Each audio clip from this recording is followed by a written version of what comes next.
right, day 2 at Randroid's Dojo. We got a new setup. We're not quite there totally yet, but we got the desk. Miguel set it up himself. Good job, man. Took a break from his studies to do some actual hard labor. So tell me a bit about what you did today. I learned a lot of new words. New words? Give me an example. What's one word you learned today? I got it in my doc. Hold on. I wrote it down. Nice. Yeah, so part of the dojo, he's taking notes, game ideas, as well as things that he learns each day. Assets. They're created in DCC, or digital content creation, and there's many types, including 3D, 2D, or real-time engines. Stuff like that. Assets. Yes. So in Unity, there's something called an asset. Yes. And so you're saying there could be 3D assets, like 3D models? Yeah, like 2D would be like just like a picture? Yeah. JPEG, yeah, PNG. Okay. Interesting. So you're still going through the first 2 weeks. It says to complete the first like starter tutorial. Yeah. Like, what do they have you do today? I created a monument in the Unity. Like a building. Like a building, yes. Was it, so what was it made of? Like just like 4 walls. Like I had to create a floor and another floor on top, so it's like leading upstairs. Did they use like geometric shapes, like planars, or what do they use? Spheres and cubes. Spheres and cubes. Okay, nice. Cool. So you got to work in the 3D space. Yes. Awesome. Has it touched code yet? Any code? No. Okay. So no game component like scripts or C#. Okay. Cool. We'll get there for sure. And then I'm having you read a book. There's a couple books I want you to read. One of them here, hard to see probably, but Extreme Programming Explained by the one and only Kent Beck. So this is popular in software engineering spheres as we just read. It says, it's about a social change. Mm-hmm. When working on a team of programmers, not just programmers, devs. You want a dev team, which could be artists, designers, product people. Like a dev team involves everybody working together, right? They call it extreme programming. You also hear terms about lean or agile, and it's about only doing what you need to deliver value to the customer, right? The first chapter is just kind of a high-level explanation of that, I think, that concept. I don't think they dove too much into it. But what was the main thing you got out of this first chapter, if you had to? It was like getting out of old habits and like becoming the adult in a larger world and stuff like that. That's what I wrote. Nice. So you're coming at this completely fresh. So you probably won't have a lot of older habits necessarily, but this, starting this way, hopefully you'll avoid some bad habits, right? So just pulling out a random, it's only a few pages, but just pulling out a random, bullet point kind of stuff that this chapter went over. Explains that XP is lightweight. You only do what you need to create value for the customer.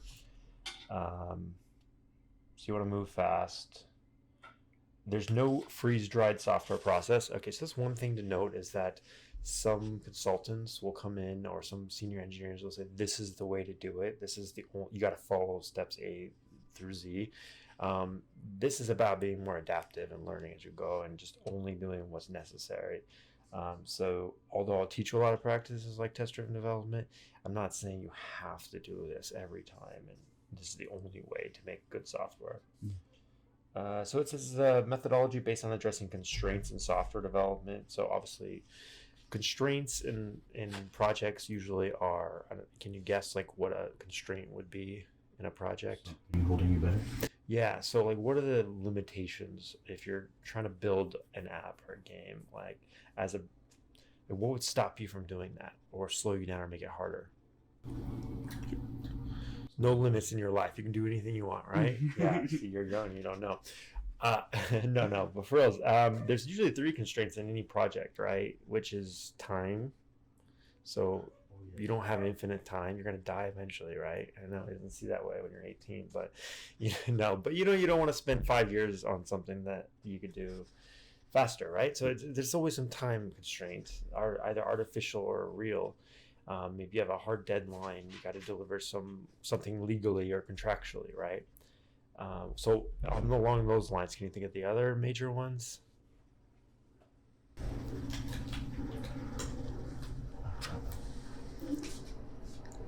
So Speed, style, fear. speed, yeah. So speed goes kind of with the time one, right? Like how fast you want to get something done. Sometimes you gotta compromise, cut corners, as they say. But what do you want to cut?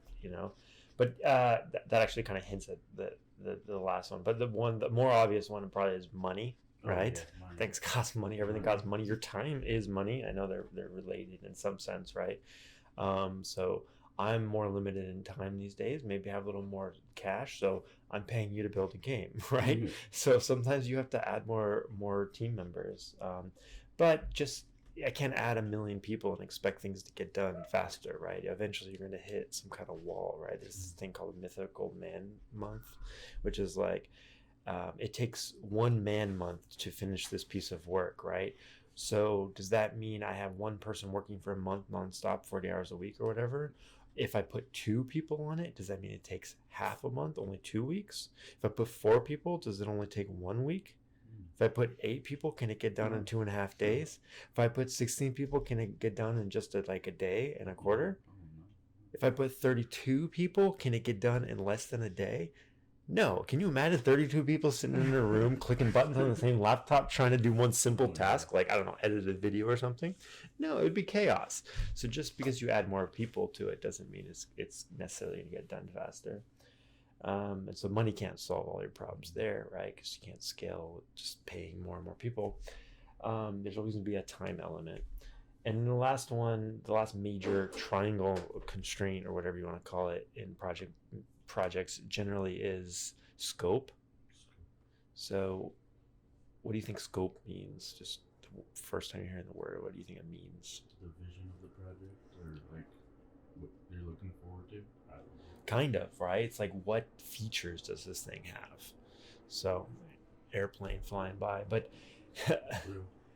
but yeah, no, like you can't build Halo, right? Like that. You and I are not going to build Halo. Like we don't have. We could. It's not that mindset. Well, part of it is about abilities, right? But also the time that it would take, just the how much there is in that game. But like, let's say even if we want to do one map on Halo, right, and one mission in Halo, right? So we're already cutting scope because we're cutting all the other missions. We're only doing the first mission. We're cutting all the other maps. We're only doing one map, right? So if you want to reel in a project's and you want to limit it to something that's more feasible, you start cutting scope. You add more money to it, more people, you add more time. Maybe this is going to take us 2 months, 3 months, 6 months instead of a day, right? You play with the constraints. So part of what we're going to do is we're going to touch a lot of different things, but we're limited by time. Like we're going to start with maybe just 2 months at first, right, in this dojo. So I'm going to teach you a lot of things, but I'm not necessarily going to go super deep. So the scope, I guess you would say, is breadth-wise, it's a lot, but maybe not everything we go super deep on. We got to pick our battles. Like maybe we'll finish a complete 2D game, but maybe we'll only do a partial 3D game or something, right? Anyway, so those are the kind of things you got to play with. The last 2 bullet points on this page, at least, are XP can work with teams of any size. Yeah, so again, you'll know more about that when you get into the software engineering, about all the different people that work on teams. But XP adapts to vague or rapidly changing requirements. So this is another big point that happens with Agile, when you talk about Agile as well, is that you got to adapt.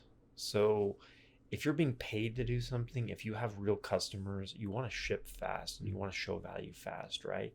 So oftentimes that means discovering what the customer wants. So another term for like features is requirements, or like the building blocks of what you're building. So like maybe in our game we have a requirement to support multiplayer. Maybe it's local multiplayer instead of online, right? But so what if I tell you your game must have multiplayer, right? You would want to ask me questions about the requirements to clarify what I mean by that, right? So do I mean local? Do I mean multiplayer? Okay, if I say it has to be multiplayer, what other kind of questions would you ask me about the requirements? Well, is it like local or online? If it's online, what else could you think to ask me about it? Where with the servers, I don't know. Stuff about servers, sure. Definitely there's some technical questions, but generically speaking, like stuff on the back of the box that you might see, like features. Like what is something more customer facing that you would not need to know about multiplayer online? How well it can actually handle with the game. What kind of things though would go into multiplayer that would affect how it handles like performance wise? There's one FPS. sure, yeah, like is this real time? Is this a real time multiplayer? Like am I rendering all these people moving around? Or people? How many people are in this thing? Right? Is this 50 person battle royale or is this one-on-one? Right? So you want to start thinking of requirements in that way. Big, huge part of a software engineer's job and a game designer's job and everyone who works on the development team really is to think about requirements. So you start building out scope and defining the limitations and the requirements of things, right? So these are all, I'm being very hand wavy here, obviously, but these are the first times you're hearing a lot of these terms. So, but just start to let it soak in, you know? But the idea is that those requirements can change. On day one, here's a big thing. When you first get in development or the first naive thing that someone might want to do when building a project is to try to define every requirement up front. And I want to beat that out of you right away. You don't want to do that. You want to stay flexible and you want to say, we think our game is going to have multiplayer or we're going to try to shoot for multiplayer. Unless that's the core part of the whole thing. But if it's an extra feature, right, you're not going to start on day one saying it's got to support 50 players. It's got to be work in US and Canada and Mexico. And it's got to have 60 FPS. And you're not going to start putting all the requirements up front. Instead what you want to do is you want to get something out there that just kind of that you can play around with. So maybe we start with just 1v1 or 2v2, whatever, right? And then later we start to add more requirements and limitations or expand the features, the scope. But the idea is that things are always going to be changing. So what you want to do when you're building something is think about how easy is this going to be to change. So when you're coding something, you got to make a trade-off of making it work now, but also how much do you put into making it changeable? Obviously, you don't want to build this framework that can be like, you don't want to build Unity, a game engine, right? So Unity is built to work with all kinds of games, but your game is going to be more limited. It's only going to be a multiplayer or single player. So it's only going to be a board game, or it's only going to be an FPS. It's only going to be what it is. You're not going to make, unless you're making a what's that kids game everyone, Roblox, right? Which is a game set. You can make games inside of games, sure, but most likely what you're going to do is you're going to limit it to a specific type of game, tic-tac-toe, pinball, whatever, right? For your first game is going to be really narrow in scope. But anyways, I'm rambling now, so we can probably cut this off. But any final thoughts for your second day? I'm having a lot of fun already. Yes. Nice. Okay. Well, hopefully your office is coming along. Oh, your desk is here, but your chair's still coming. We got you a mouse today. Every day we'll add a little new element. But before the end of the week, I want us to actually sit down at one computer. Maybe we'll get another monitor in here and code together. So I'll have like a little exercise where I'll be like, here's the requirements. You're building a system like PayPal or something, or an Amazon shopping cart.